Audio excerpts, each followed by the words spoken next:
नमस्कार मंडळी. आज मी काय बनवत आहे चला मी तुम्हाला दाखवते.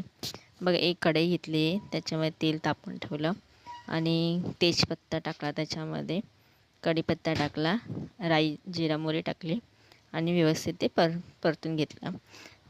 कांदा जो आहे गुलाबी रंगाचा होईपर्यंत तो परतून घेतलेला आहे. त्याच्यामध्ये हळद आणि त्याच्यामध्ये चणे टाकलेले आहेत. त्याच्यामध्ये तुम्ही ओळखलं असेल आज मी बनवणे चण्याची भाजी.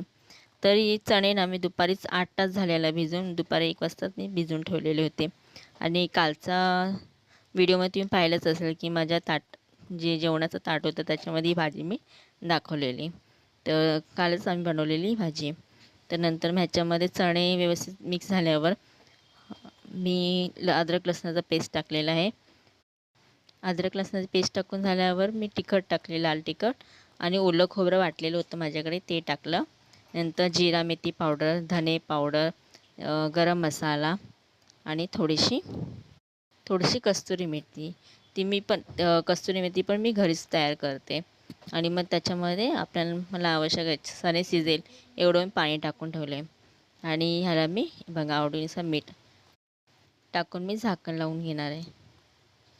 आणि 3-4 शिट्ट्या झाल्या ना की मग गॅस थोडं स्लो करायचा आणि मग ते ओपन करून बघा ही भाजी झालेली आहे रेडी. कसं तेल तरंगते वरती अशी भाजी. चणे शिजलेले की नाही हे आपण बघून घ्यायचं. शिजलेलं असेल तर आपली भाजी रेडी आहे. आणि माझा हा व्हिडिओ आवडत असेल तर तुम्ही नक्की मला कमेंट करून सांगा. आणि ही रेसिपी तुम्हाला आवडेल असेल नक्की सांगा. धन्यवाद.